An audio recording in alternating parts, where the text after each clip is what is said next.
नमस्कार साथियों। आज हम अध्ययन करेंगे एक नए टॉपिक जिसका नाम है भारतीय संविधान की प्रस्तावना। प्रस्तावना क्या है, कैसी है, इसके बारे में हम अध्ययन करेंगे। प्रस्तावना में भारत के संविधान का संपूर्ण दर्शन शामिल है। उसमें ऐसे आदर्शों को शामिल किया गया है जिनके आधार पर संविधान का निर्माण किया गया और समाज के सामाजिक जो मूल्य हैं उनको भी शामिल किया गया। तो प्रस्तावना के अंतर्गत संविधान के आदर्श और सामाजिक मूल्यों को शामिल किया गया है, जो कि संविधान हमारा कैसा होगा उसका एक निचोड़ प्रस्तुत करते हैं। हमारे संविधान की प्रकृति कैसी होगी उसके बारे में बताते हैं। तो संविधान की प्रस्तावना जो है संविधान की प्रकृति के बारे में बताती है कि संविधान की शक्ति का स्रोत क्या होगा और संविधान की प्रकृति कैसी होगी। तो सबसे पहले हम संविधान की शक्ति के स्रोत की बात कर लेते हैं। तो संविधान की शक्ति का स्रोत संविधान की जो प्रस्तावना है उसका जो पहला ही सेंटेंस है उससे पता लगता है, हम भारत के लोग। अर्थात कि संविधान की जो समस्त शक्तियां हैं वो भारत की जनता में निहित हैं। भारत की जनता के द्वारा ही उनको संग्रहित किया गया है। यहाँ तक कि जो भारत की जो संविधान सभा थी वह भी जनता की इच्छा का ही परिणाम थी, क्योंकि वो संविधान सभा निर्वाचित संविधान सभा थी, लेकिन वो अप्रत्यक्ष रूप से निर्वाचित की गई थी, लेकिन फिर भी यह हमारे भारत की जो जनता थी उसी की इच्छा का ही परिणाम थी। और ये प्रतिनिधि सभा थी, जनता की प्रतिनिधि सभा थी संविधान सभा, और उसके द्वारा ही हमारे संविधान का निर्माण किया गया। और प्रस्तावना की जो पहली लाइन है, हम भारत के लोग, इससे ये निर्धारित होता है कि संविधान की जो शक्ति है, संविधान को जो अथॉरिटी प्राप्त हुई है, जो सत्ता प्राप्त हुई है, वो किसके द्वारा प्राप्त हुई है? भारत की जनता के द्वारा प्राप्त हुई है। हम देख लेते हैं कि भारतीय राज्य की प्रकृति कैसी होगी, भारत राज्य बनेगा कैसे, संविधान बनने के बाद में भारत किस तरह का होगा, उसके बारे में प्रस्तावना में ही विस्तार से बताया गया है। जैसे भारत को एक संपूर्ण प्रभुत्व संपन्न, समाजवादी, पंथनिरपेक्ष, लोकतंत्रात्मक गणराज्य बनाने के लिए। तो ये जो हमारी 5 विशेषताएं हैं, ये भारतीय राज्य की विशेषताएं हैं। इनको एक एक करके देख लेते हैं। जैसे संपूर्ण प्रभुत्व संपन्न का क्या मतलब है? संपूर्ण प्रभुत्व संपन्न का मतलब है कि भारत आंतरिक और बाह्य दोनों रूपों से स्वतंत्र देश होगा। ना ही आंतरिक रूप से किसी सत्ता का उस पर अधिकार होगा, ना ही बाहरी रूप से किसी भी सत्ता का अधिकार होगा। मतलब किसी भी बाहरी सत्ता के अधीन भारत नहीं होगा, और भारत की जो विदेश नीति होगी वो पूर्ण रूप से स्वतंत्र होगी और भारत के हित के अनुसार से कार्य करेगी। दूसरा, समाजवादी। समाजवादी का अर्थ है कि किसी व्यक्ति विशेष को ध्यान में नहीं दिया जाएगा, बल्कि पूरे समाज के हित को ध्यान में रखा जाएगा। व्यक्तियों के ऊपर समाज को वरीयता दी जाएगी और संपूर्ण समाज का हित व्यक्तियों के हित से अधिक महत्वपूर्ण माना जाएगा। तो यदि समाज का हित और एक इंडिविजुअल व्यक्ति के हित में टकराव होगा तो समाज के हित पर ध्यान दिया जाएगा और उसी को महत्व देते हुए काम किया जाएगा। और देश के जो भौतिक और प्राकृतिक संसाधन है उसका स्वामित्व समानता के आधार पर होगा, ना कि किसी स्पेसिफिक व्यक्ति के व्यक्तित्व के, उसके रुतबे के आधार पर उसको दे दिया जाएगा, बल्कि संसाधनों का बंटवारा समानता के आधार पर किया जाएगा, जिससे सभी को समान अधिकार मिल सके। पंथ निरपेक्ष का क्या मतलब है? पंथ निरपेक्ष का मतलब है कि भारत का अपना कोई सरकारी या राजकीय धर्म नहीं होगा और सभी नागरिकों के मध्य धर्म के आधार पर कोई भेदभाव नहीं होगा। इसके लिए हमारे संविधान में कई प्रोविजन भी किए गए, मूल अधिकार के तहत प्रोविजन किए गए हैं। आर्टिकल 14-15 धर्म के आधार पर भेदभाव का निषेध करता है।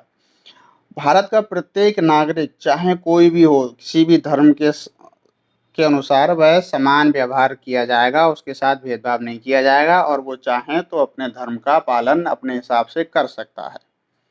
ये हमारे मूल अधिकार के तहत आर्टिकल 25 से लेकर 28 तक के प्रावधान भी किए गए हैं। तो ये पंथ निरपेक्ष का मतलब हो गया। राज्य किसी भी धर्म के साथ भेदभाव नहीं करेगा और ना ही किसी व्यक्ति को धर्म के आधार पर भेदभाव करेगा और ना ही सरकार का या राज्य का अपना आधिकारिक धर्म होगा। लोकतंत्रात्मक का क्या मतलब है? कि राज्य की जनता ही सर्वोच्च होगी, जनता के द्वारा जो निर्धारित किया जाएगा वही होगा, जनता के द्वारा निर्वाचित ही सरकार राज्य करेगी, सरकार और जनता के प्रति ही उत्तरदायी सरकार होगी। तो जनता सर्वे सर्वा है, लोकतंत्र का मतलब जनता ही सर्वे सर्वा होगी। गणराज्य का क्या मतलब है? गणराज्य का मतलब है कि भारत का जो अध्यक्ष होगा यानी राष्ट्रपति, वो अपनी सत्ता को वंशानुगत रूप से नहीं प्राप्त करेगा, बल्कि निर्वाचन के द्वारा प्राप्त करेगा। एक निश्चित अवधि के लिए निर्वाचित किया जाएगा, वंशानुगत ना होके निश्चित अवधि के लिए निर्वाचित किया जाएगा। और एक चीज और भी आती है इसमें कि गणराज्य का मतलब है कि उस देश का कोई भी नागरिक राष्ट्र अध्यक्ष बनने के लिए निर्वाचन की प्रक्रिया में शामिल हो सकता है। कोई भी आम नागरिक जो वह भारत का नागरिक होगा तो वह राष्ट्रपति बनने की प्रक्रिया में अपने आप को निर्वाचित कराने के लिए शामिल हो सकता है। उसके लिए कोई बाधा नहीं है, बस उसकी जो क्राइटेरियाज हैं उसको हमें पूरा करना होगा उसे। जैसे ही वो क्राइटेरिया पूरा करता है और वह प्रक्रिया में शामिल होकर राष्ट्रपति निर्वाचित हो सकता है। किसी वंश के आधार पर किसी को सत्ता नहीं मिलती। हम देख लेते हैं कुछ विषय वस्तु, जैसे प्रस्तावना की जो उद्देश्य बताए गए हैं कि हमारा संविधान किस तरह का होगा, कुछ उसमें उद्देश्य भी हैं जिसको हम प्रस्तावना की विषय वस्तु के तौर पे देख लेते हैं। जैसे सभी नागरिकों को न्याय, स्वतंत्रता और समानता की बात करती है प्रस्तावना। न्याय किस तरह का न्याय होना चाहिए? न्याय होना चाहिए सामाजिक, मतलब समाज में जो निम्न वर्ग है उसके अधिकार की सुरक्षा होनी चाहिए, उसको पर्याप्त रूप से न्याय मिलना चाहिए। आर्थिक न्याय की बात करती है। संसाधनों का बंटवारा सही से किया जाए जिससे किसी के साथ भी अन्याय ना हो। और राजनीतिक न्याय की बात करती है। राजनीतिक न्याय के तहत प्रत्येक व्यक्ति को राजनीतिक प्रक्रिया में भाग लेने का, मत देने का, वोट देने का अधिकार है, अगर वह व्यक्ति एलिजिबिलिटी को पूरा करता है तब। तो इस तरह से 3 प्रकार के न्याय की बात करती है, सामाजिक, आर्थिक और राजनीतिक न्याय प्रस्तावना के तहत। स्वतंत्रता, तो स्वतंत्रता कितने प्रकार की हमारी प्रस्तावना देती है? स्वतंत्रता देती है कि विचार की, अभिव्यक्ति की, विश्वास की, धर्म की और उपासना की स्वतंत्रता। इसके लिए हमारे मूल अधिकार में भी कई प्रोविजन किए गए हैं स्वतंत्रता को लेकर। आर्टिकल 19 भी है और आर्टिकल 25 से लेके 28 के बीच में भी जो धर्म से लेके जो मूल अधिकार मिले हैं उसमें भी स्वतंत्रता है कि किस प्रकार से वो अपने धर्म को मान सकता है, अपने विचार अभिव्यक्त कर सकता है, उसका विश्वास कैसा है उसको धारण कर सकता है, किसकी उपासना करता है उसके लिए फ्री है वो, उसको ऊपर किसी भी प्रकार का दबाव नहीं डाला जाएगा। इस तरह से स्वतंत्रता की बात करती है प्रस्तावना। और समानता, समानता 2 तरह की देती है, एक अवसर की समानता और स्तर की समानता।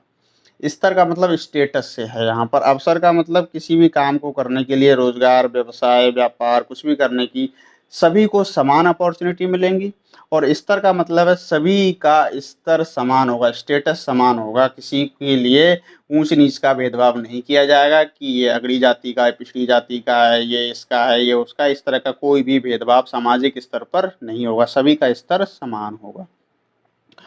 और एक बंधुता की बात करती है हमारी प्रस्तावना, जिसमें राष्ट्र को नागरिकों के मध्य बंधुता मतलब भाईचारे की, सभी नागरिकों के बीच भाईचारा होना चाहिए।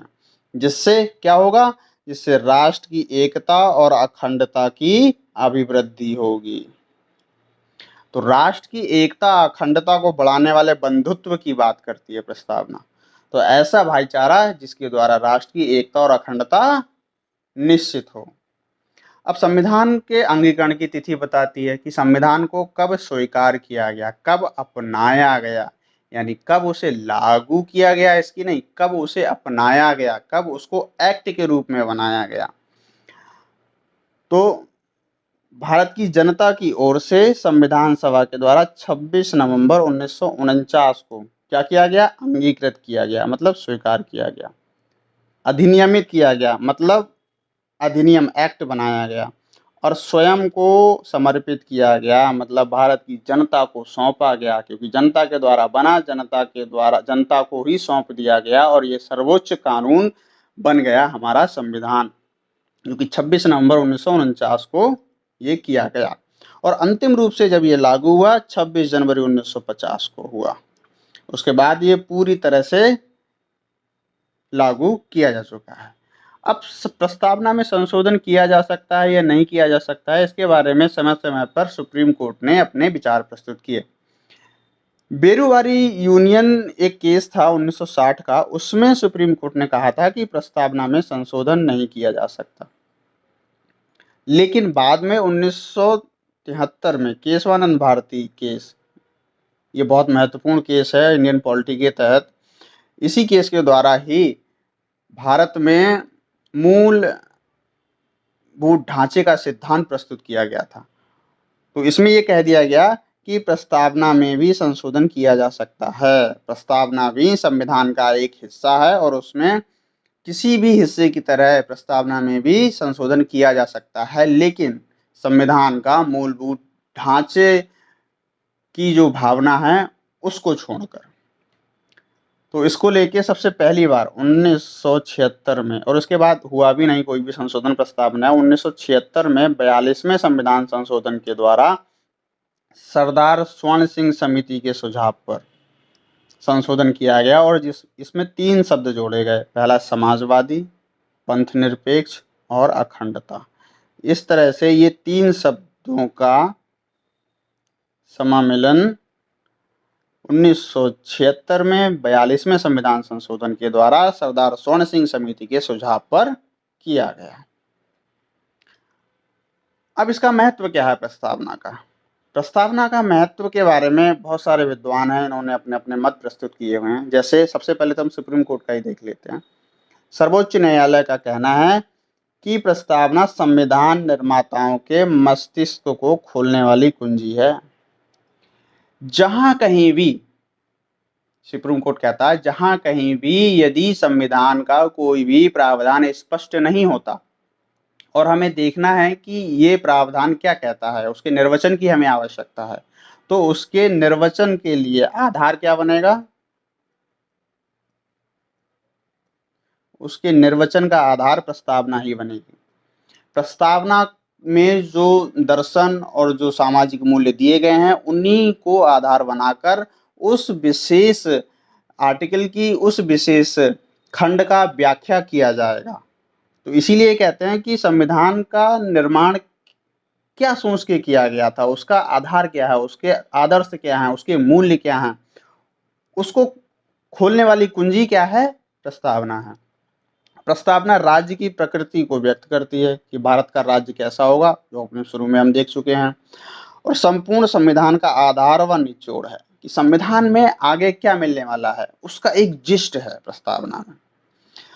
सर्वोच्च न्यायालय ने प्रस्तावना के कई भाग हैं ऐसे जिनको मूलभूत ढांचा घोषित कर दिया, मतलब इसमें संशोधन किया ही नहीं जा सकता, वो घोषित कर दिया। जैसे संपूर्ण प्रभुत्व संपन्न, लोकतंत्रात्मक, गणराज्य और धर्मनिरपेक्ष राज्य।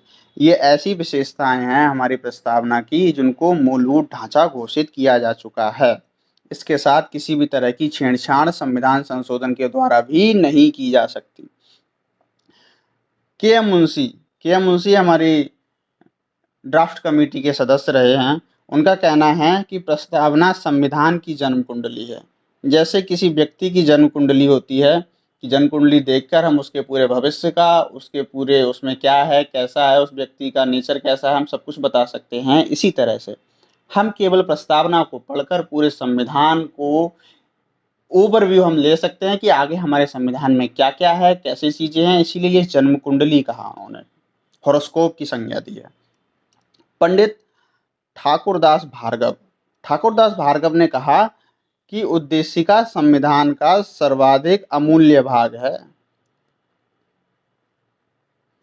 और एन ए पालकीवाला ने कहा कि संविधान का परिचय पत्र है। इन्होंने प्रस्तावना को संविधान का परिचय पत्र की संज्ञा दी और ठाकुरदास भार्गव ने सर्वाधिक अमूल्य भाग माना।